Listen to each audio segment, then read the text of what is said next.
Hello, friends, and welcome to episode 1130 of the Juicebox Podcast.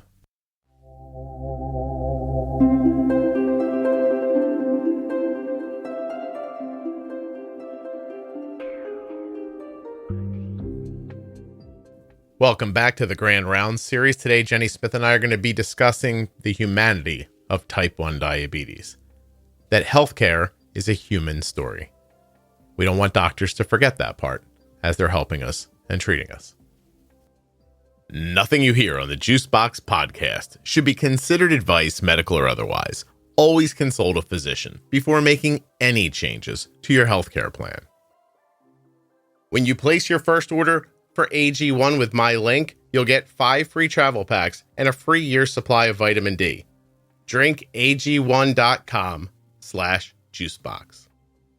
Don't forget to save 40% off of your entire order at CozyEarth.com. All you have to do is use the offer code JUICEBOX at checkout. That's JUICEBOX at checkout to save 40% at CozyEarth.com. If you're not already subscribed or following in your favorite audio app, please take the time now to do that. It really helps the show.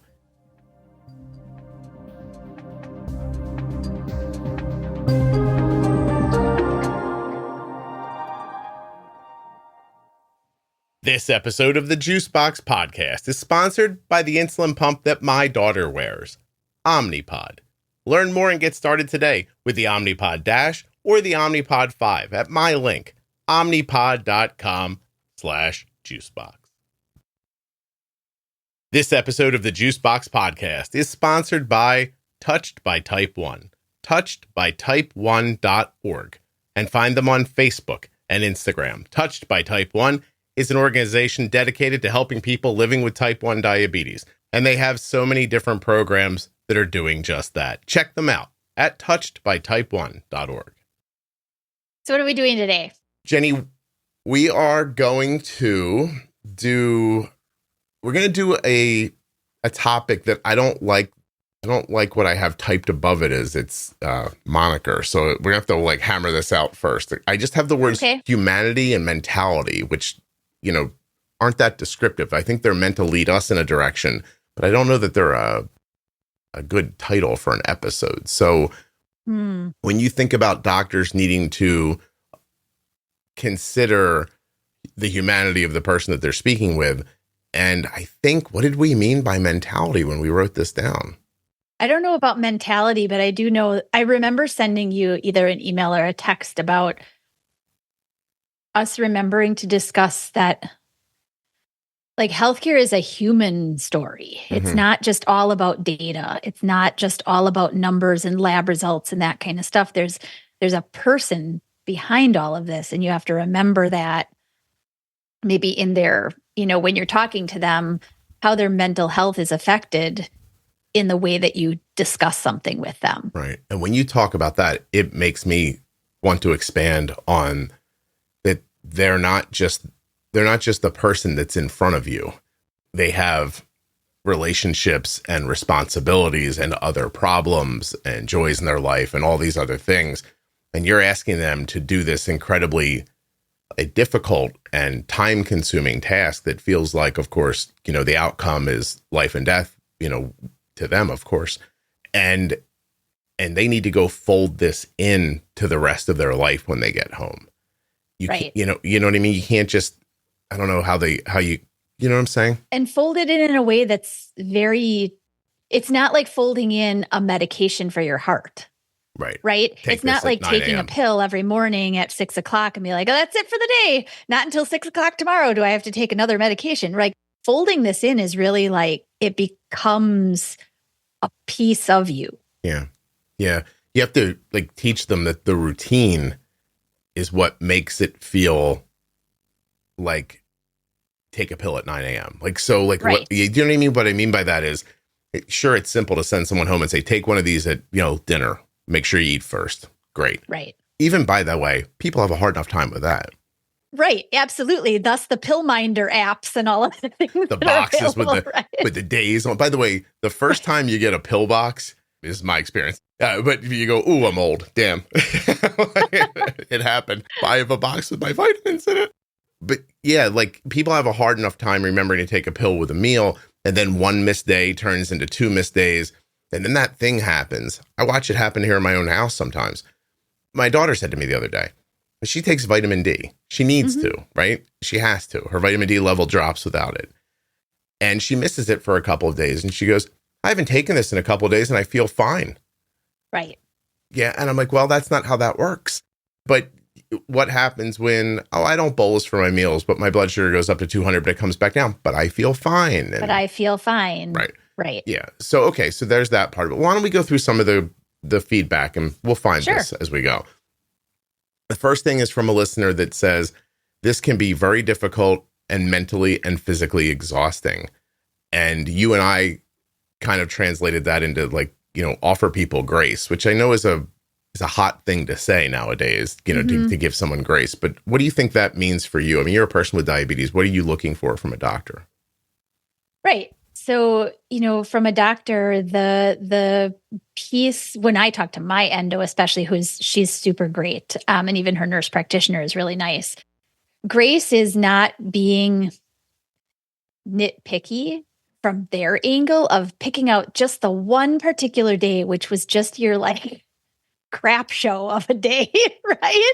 I mean, well, what happened here? Like, clearly there's a wider picture. And as a clinician, you can see the scale of how things have been. So instead of picking things apart, you do have to give a little bit. And if something is brought up in that case by the person to say, hey, don't pay attention to this, or, I was on vacation for these days or whatever, but you do have to have a little give and take back and forth in order to work together, person with diabetes and care team. I mean, my doctor always asks me, what is it, we need to pick apart today? What is it that you really need from me today? And I think there, as a person with diabetes, you have to be ready to come to your clinician as well with some thoughts. I have to ask you, you're a person who people come to and ask that question of all day long, like, help me. When you go to your doctor, you ask them for help?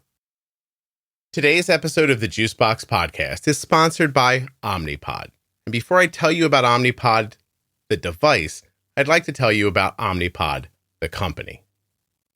I approached Omnipod in 2015 and asked them to buy an ad on a podcast that I hadn't even begun to make yet. Because the podcast didn't have any listeners, all I could promise them was that I was going to try to help people living with type 1 diabetes. And that was enough for Omnipod. They bought their first ad, and I used that money to support myself while I was growing the Juicebox Podcast. You might even say that Omnipod is the firm foundation of the Juicebox Podcast.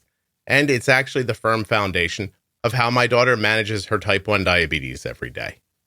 Omnipod.com/juicebox. Whether you want the Omnipod 5 or the Omnipod DASH, using my link lets Omnipod know what a good decision they made in 2015 and continue to make to this day. Omnipod is easy to use, easy to fill, easy to wear. And I know that because my daughter has been wearing one every day since she was 4 years old, and she will be 20 this year. There is not enough time in an ad for me to tell you everything that I know about Omnipod, but please take a look. Omnipod.com/juicebox. I think Omnipod could be a good friend to you, just like it has been to my daughter and my family. Absolutely. There are things that I bring in as questions I've gotten to the point of knowing that my questions really have to be what I can't do myself, or what I've got relevant questions about that I'm not able to take care of, because my own diabetes management, quite honestly, is, I don't really need my endo for that, Right. But there are other pieces to that, other considerations, especially as you get older, when to have these types of evaluations for heart health, and this type of an evaluation for this from a women's health kind of perspective. Mm-hmm. And those are all things that I expect them to have a good answer. Not that I have no clue about them, but I want a little bit more direction. And so I can come to my doctor absolutely with questions. Yeah. Do I send, even though I look at my own reports, I send my reports to my doctor, because if they don't have in-between information to keep up with things, then it's kind of like a load that you're piling on their plate, 3-6 months worth of data, and you expect them to figure something out about it, right? I'm glad to hear that that's your answer, but I also wanted to ask the question to point out that, for all the people who you're like, oh, they're a nurse, they understand it, or that person's a doctor, I don't need to explain this to them. That's not the case normally. No. So, you can't just disregard somebody because you think they might understand. It's right. Yeah, I think that's important. Also, isn't it interesting when you show somebody a report, a graph with, I don't know, A1C that's in the low 6s and not a lot of variability and looks great, but there's a couple of bad days here. Why is it your thought to say, oh my God, what happened here? Instead of, wow, so much of your time is so well managed. Congratulations. Like, you know what I mean? Like, Why do you pick out the one problem? That's what the person remembers when they leave then. And it is. Yeah. And it is human nature to pick for the bad. Like you see, I do it a lot with all the people that I work with too. They come in either having emailed a bunch of things that they definitely are, we got to zone in on this, and whatever. And I see those questions and they're important to address. Absolutely. But I also really try to look at the wider scope and say, if we could filter out these incidents that you think are the majority of the time, you'd actually see that like 80% of the time, you're doing a phenomenal job. Like, look at all of this. And these little blips that you don't want that have become what you're highlighting, they're not the big picture. It is fascinating, isn't it? That as people, it's not our inclination to gravitate to the things that are going well. Yeah. It's just really, this is not the only place it happens, but it's one of the places where it's really important. So if you're a doctor and your mom always picked on you, like, don't do it to other people. Oh, I wish all my doctors respected my desire to understand my disease and their treatment options. So this is a person telling me, I want to be included in this. And it's not enough for me to be even doing well. I need to understand how we got here. Right. Yeah. I need autonomy. Because that's not just about management. I think that's about psychological comfort too.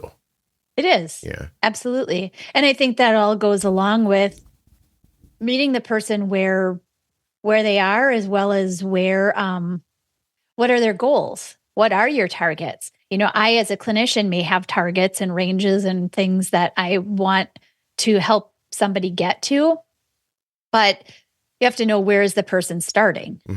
And what are their immediate goals, and how can we bring things together so that they kind of both meet in the middle in a way, right? And understanding is a big one then for people who have this particular goal and you really would like to see them get a little bit further. What do they understand about how to get there? I think that maybe far too often a doctor, or it doesn't have to be a doctor, any personal interaction, right, between two people, I have an intention about what I'm saying, and you hear something else. And listen, here it is, bare bones. It was pouring rain here last night, and it's trash night.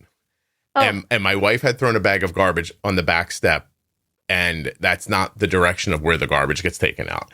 So it's raining, it's late. I'm like, oh, I got to take it. I waited all afternoon thinking it would just stop for a second so I could just, but okay, now I'm all bundled up and everything. And I say to my wife, I'm going to get wet. And I am complaining. I'm like, oh, I'm going to get so wet. But anyway, I'm going to go out to the trash, but I'm going to walk around the back of the house to get this one bag of trash that she put out back instead of bringing it through the house. It's been outside, it's been raining, and she's mopping the floor in the kitchen. So in my mind, what I was thinking was, I don't want to bring the bag of trash through the house because she's just mopped it. I don't want to make a mess of it. But when I said, oh, I got to go all the way around the house to get the bag, I'm going to get soaked, she thought I was complaining about the fact that I was going to get wet.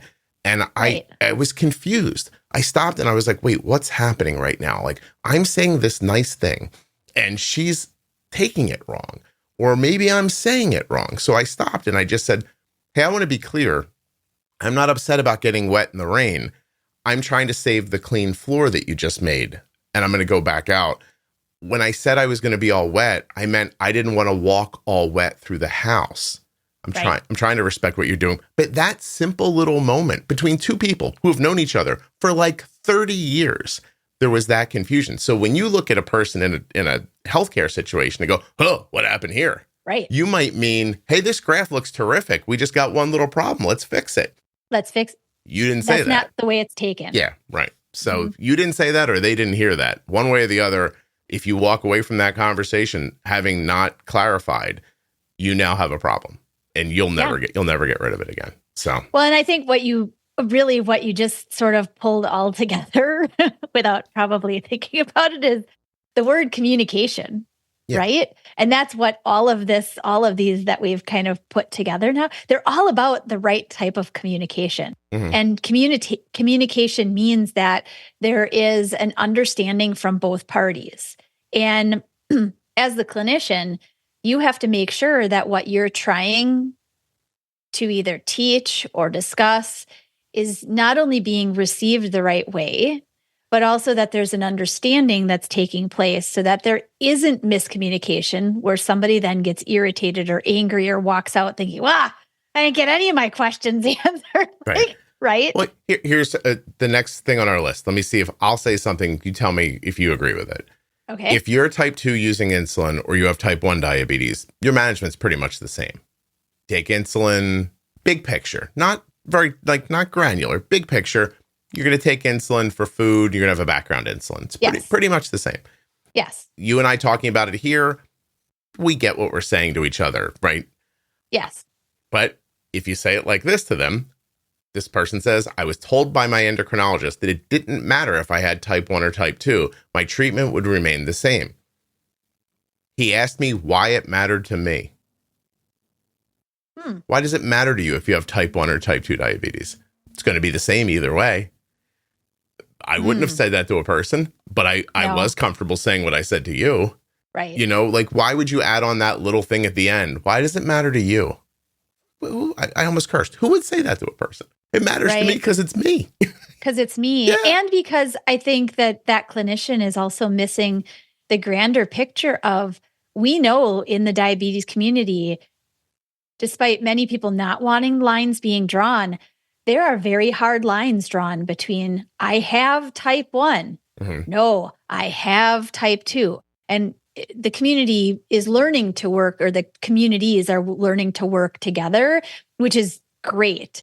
But there still are very drawn, like, no, I have type 1. This is not type 2. And that clinician is not seeing that picture.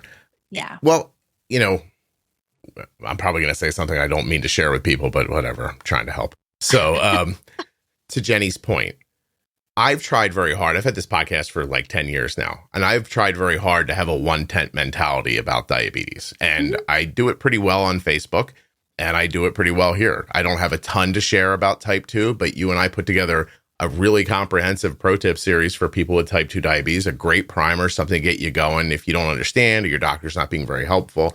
And Jenny knows this, and only a few other people in the world know this, but I knew when I was producing that material that I was going to lose a certain percentage of my listeners for presenting type 2 material. And I did. I put out because you've been seen mainly as a type 1 advocate. Thing. But I think moreover that there are a number of people with either type 1 or type 2 diabetes that do not want to be associated with the other side.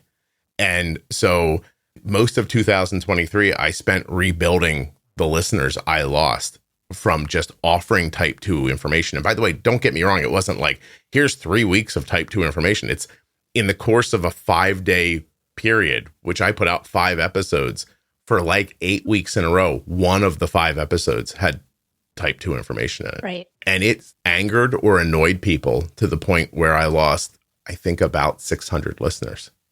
Right. Which is, and I think it had started, as you kind of mentioned, with the comment from this clinician to this person, right? That's unfortunately, that's where it kind of gets lost, is how you're diagnosed or how you're told about it. And honestly, the lines in terms of the types of medications now are very blurry between type 1 and type 2. Yes, there are some very well and very specifically defined meds that are really type 2 for the reason and the how they work in the body that you wouldn't use in type 1 diabetes, right? But now a lot of the meds that are available, despite them being classified or whatever, prescribed as a type 2, they're finding an awful lot of benefit in type 1. And so I think we've got this line that's getting blurred that despite being two distinct conditions for different reasons, management is kind of crossing over, honestly. Yeah. And I think what Jenny's saying, like without saying it, is that you're going to see GLP medications used more frequently with type 1s in the future.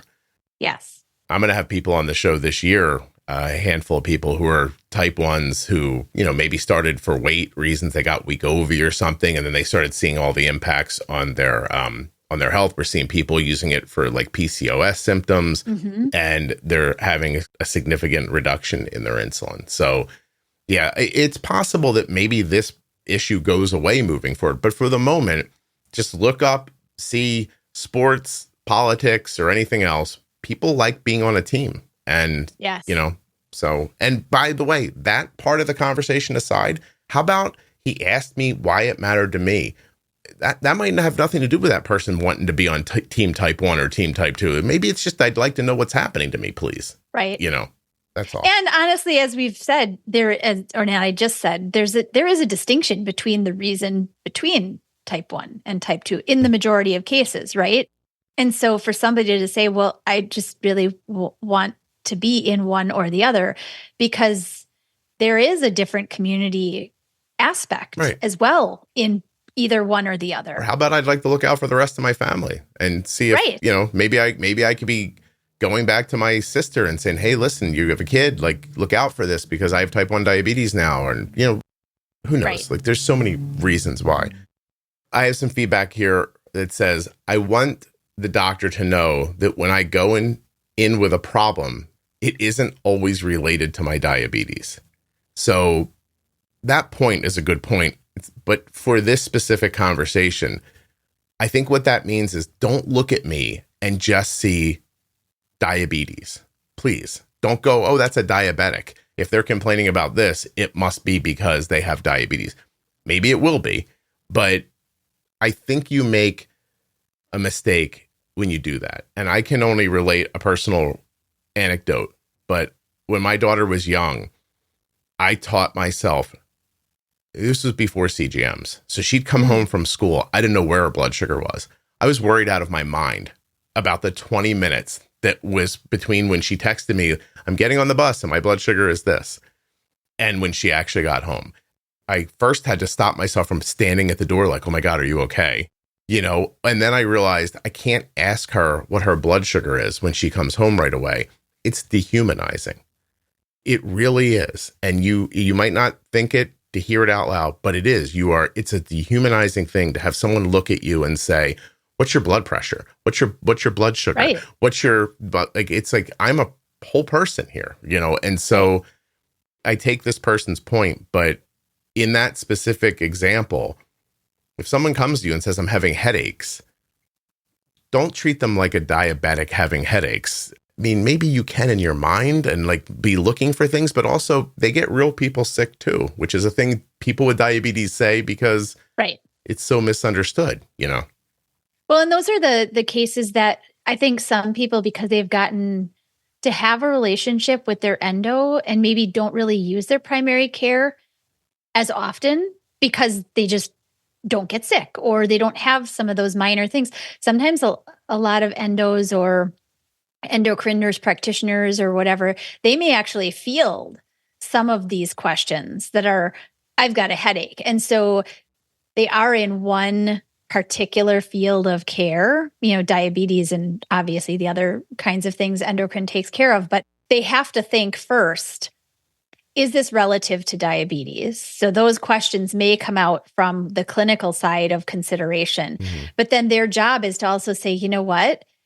Everything looks really great, in your numbers, in the data that you've given me. And I think that this is a consideration for your primary care. Right. I'm going to refer you back here, or I'm going to refer you to ask for this type of, clinician to seek out and get information from. Because you can't expect your endocrine team to manage all of your questions. Right. Their job is to consider, will this have impact on your diabetes?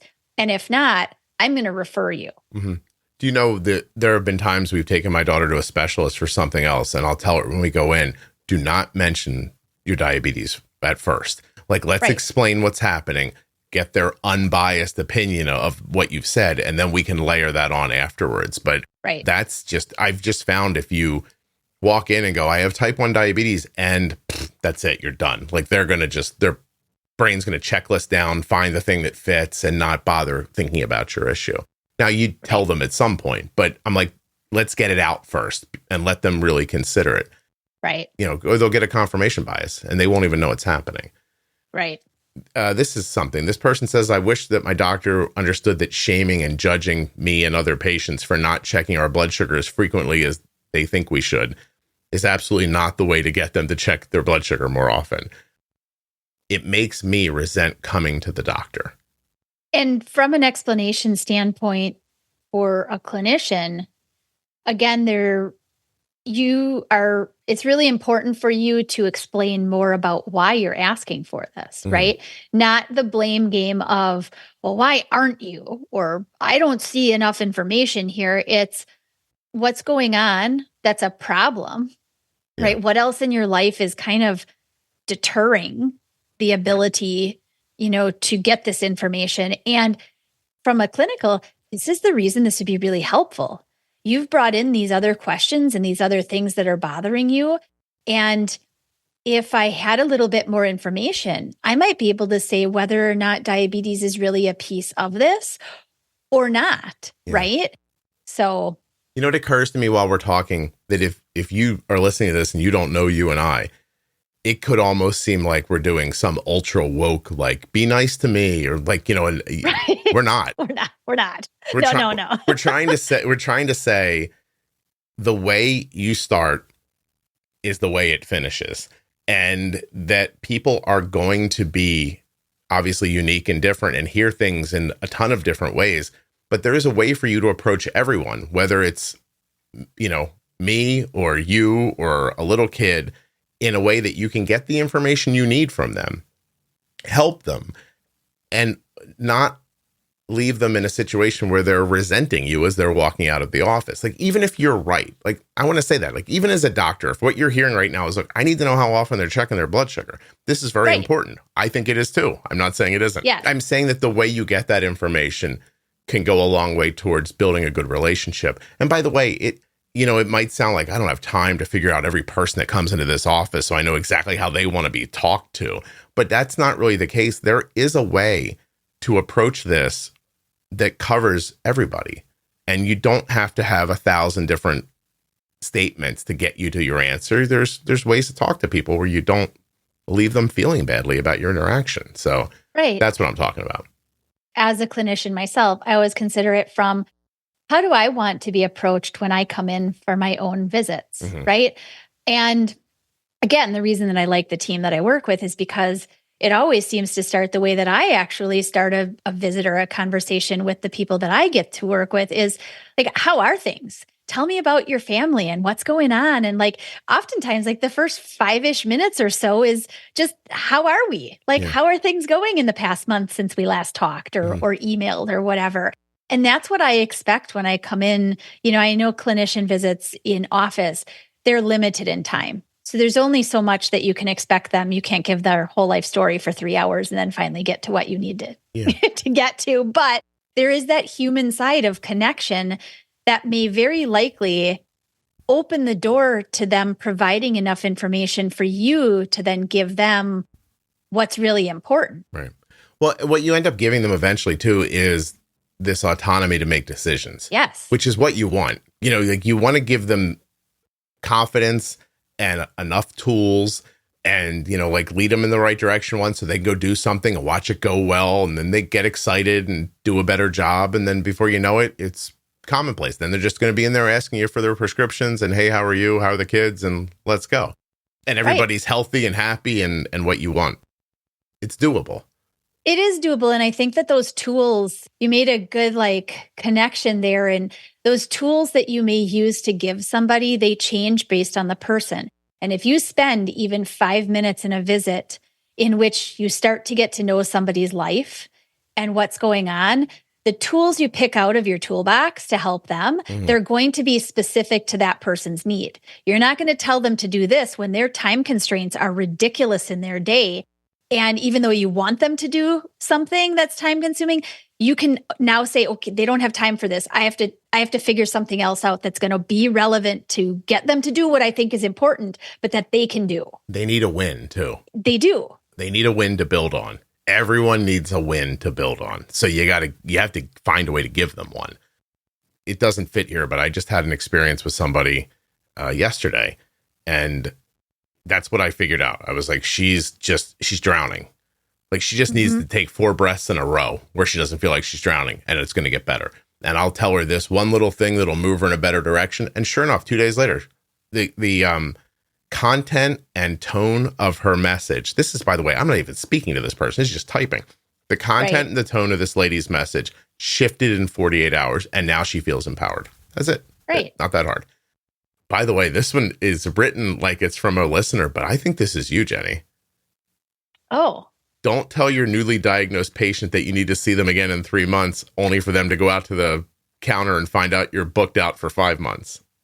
Yeah, that's really annoying. Yeah, it is. And I think it's the reason that many offices, again, endocrinology specifically, there are not enough endocrinologists.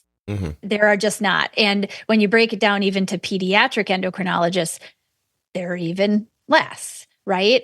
And then thankfully, we're now bringing in more nurse practitioners and PAs into endocrine practices so that, if it's 6 months until you can see the endo, well, maybe in 3 months you can see the PA or the nurse practitioner, and you do a kind of a handoff back and forth every 3 months. But you're right. I mean, if you've been told to check in and the check-in point is going to be 6 months down the road instead of 2 or 3, you're left hanging in this in-between void of, well, who is going to help me here? Am I even going to get an answer back? Is somebody going to look at my information? And this is Jenny talking about it from like a maintenance, like a management perspective. I'm going to talk about it from a psychological perspective. You just told me it's very important for me to come back in 90 days. And then I walk outside and the girl at the thing's like, we can see you in June. I was like, June?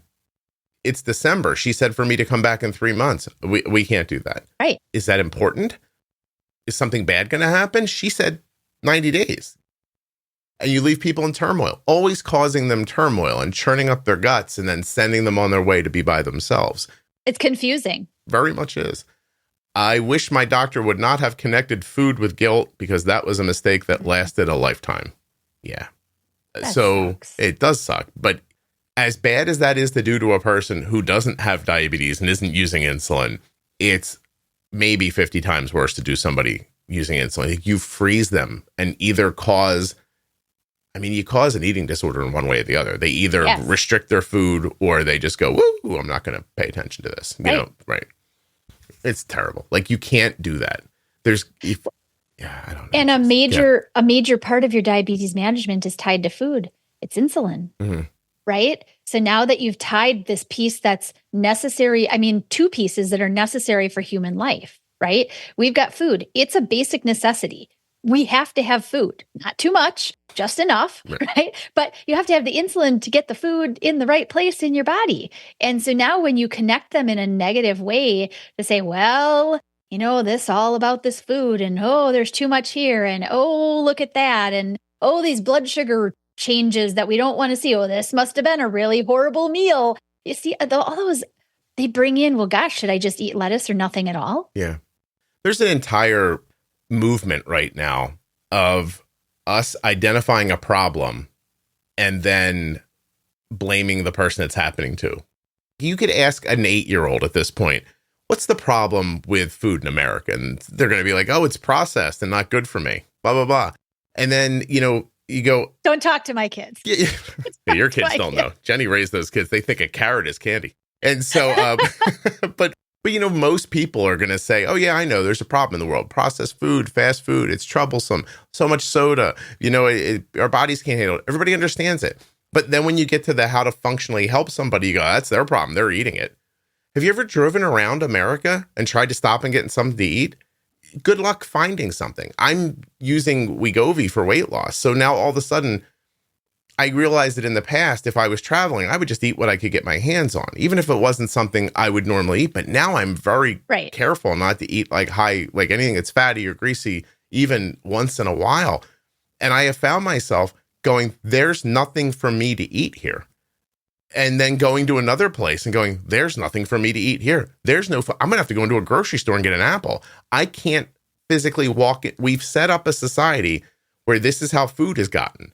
Restaurants, convenience stores, those sorts of things, and then fed people a ton of bad food and then told them in the end it's their fault for eating it. It's all they have. Right. So I don't know how that happens. Like, how do you say to somebody, hey, you live in a volcano, your problem is your feet are hot? Thanks. What the fuck am I supposed to do with that? Right. You got shoes that don't get hot? Can you hang me from the ceiling? Is there don't tell me the problem. I know the problem. Give me an answer. Anyway, that's 100% correct. And I think there are too many. I mean, this is a hot sort of piece in my mind that it bothers me when clinicians who have no nutrition educational background dole out blanket statements. Yeah. Right? Because one, you have to be blind to be completely unaware of what's going on in our food society. The majority of the stuff that people call food or that is readily, easily available it's not food. Right? And I wish there was an easier way to define it, but it's also the reason when you go in a grocery store, the grand majority of that grocery store is not stuff that's really great for anybody to eat. The tiny little natural food section. That's the food. The rest is taste bud playland. Yes. Yeah.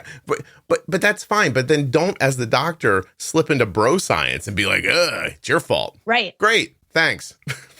What do you want me to do about it? I make $250 a week. Could you help me? I don't know what to do. Anyway, you're blaming people for a thing that you can say they're in control of, but if you look at the big picture, they don't have any, yes, they're in control, but they don't have any choice.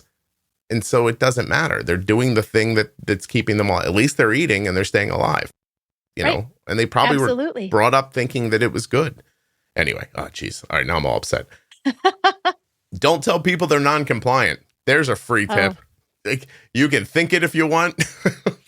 And I know you probably have to chart it but you can't let them see it either. Well, and that's the thing with today's, e-charts and everything that are readily available, and even electronic medical records that now we have access to as the person who has the health condition, right?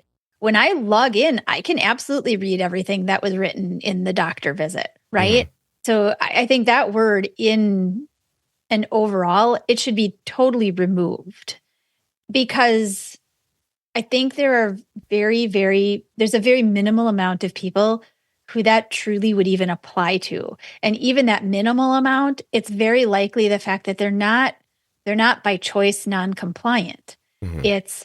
There are things in their life that are not allowing them to know enough about what to do, even in the simplest way, that could make things better. Yeah. And that's your job as a clinician, again, to get to know them and figure out how to help. Right. And also, by the way, there are going to be times where you give information to a person that knows better than you, and then you think they're non-compliant for not listening. And if you think that's a crazy statement, then I'll introduce you to the 1,000 people who have told me that they've lowered their A1C safely in a healthy way and then gone to the doctor, and the doctor's tried to tell them to put it back up again. Yeah. So, that actually happens to people as well. Caretaker burnout. You should include that conversation when you're talking to parents or people who are helping adults with diabetes. This kind of leads into the other part I want to finish up here with, is that I understand that the doctors might be burned out as well. Yes. That they have this compassion fatigue, maybe, and that it's hard to like, I would imagine it's hard every 20 minutes to be like, hey, how are you? What's going on with the family? Like I just did this with the last person. Being so needed, like that being so needed from you, not fake, by the way. If you fake happy, people read that in 2 seconds. Like, oh, absolutely. Yeah. You can't fake the happy. Like you have to really mean it. And you have to have good communication skills and, offer people real empathy, not like, right. I know I'm supposed to say, I feel bad for you. I know this is hard, but And something I've found too within that realm is the ability of the clinician to connect as a person too. Mm-hmm. Right. A lot of times, we've heard that term like white coat syndrome, right? And to take that down a notch and bring a comfort level in, when you're asking about somebody, many times they'll ask, well, how are you? And that's not well, how are you? I just want to know that you say, well, I'm okay today. Mm-hmm. Most often they're interested, right? And if you give yourself a personality, or if you give a little bit about you and how your life has been and whatever, you don't have to give where you live and where your kids are going to school or anything, but be real. Something real, something that's connectable, right? That makes you, I guess, and the information you want to provide a little bit more receivable. Yeah, sure. You be a real person. Although some of us are going to run into doctors who are fantastic doctors because their personality lends themselves to understand science and sit and study for years and everything. And sometimes that doesn't lend to like, personality, a great personality. Yeah. Like a real, like, not that they're terrible people, but they just might not be like gregarious and inviting sometimes and stuff like that. I mean, that can happen to anybody, but I'm just saying, I've met a couple of doctors who were brilliant doctors who, you're in there, you're like, oh, boy, this is hard. Yes. Great doctor, but oof. I mean, and what's the way to say that? Like no bedside manner. What that really means is they lack in communication, but I don't come in and say, hey, I fixed your toe. I put the ligament back on there. Let's do the exercises. Come back in 6 weeks. It's going to be fine. You know what I mean? Like this is a bigger thing. It's a lifelong thing. That this last little bit here is this person says, sometimes it's like they don't realize that I've been living in this body longer than they'll ever spend hurriedly glancing over people's notes while rushing into an office to talk for 5 or 10 minutes.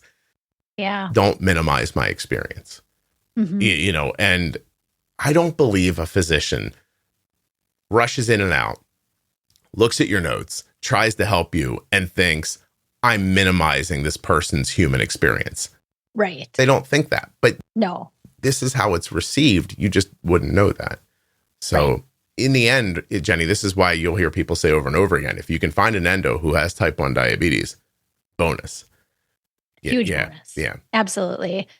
Or, a clinician in their office that they are using for their education piece, right? Either a certified diabetes, educator, or they're working with even a dietitian or a nurse in their office that participates in some of the education that they have type 1 diabetes. And those are the ones that I hear from in terms of the people I work with, that I really love my office because of this one person, right? They really get it, or they're always taking my calls, even though I know I call a lot. They're taking my calls and they're getting me some information or some answers, So, well, listen, I've heard this story a handful of times, and it's always lovely. It's like you said, like a nurse practitioner who has type 1, or somebody else involved in the practice who's in the room, maybe when you're talking to the endo, and they'll walk you out. And down the hallway, they'll lean in and go, Juicebox Podcast. And people go, what? And go, you want to listen to the podcast? It's called Juice. Write it down. Juice. I know what the doctor just said, but listen. So yeah, having somebody who really gets it is very helpful. But I appreciate you doing this with me. Thank you very much. Of course. Thank you.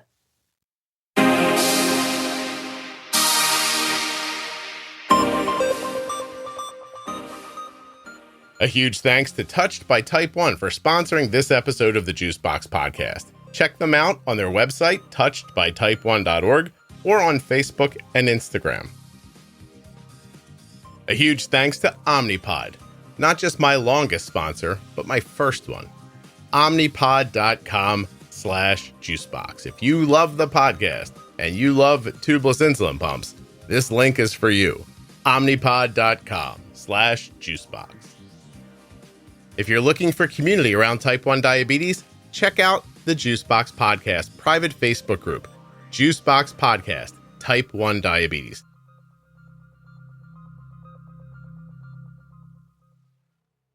If you're looking for the Diabetes Pro Tip series, it begins at episode 1000 in your podcast player, or you can find it at diabetesprotip.com or juiceboxpodcast.com.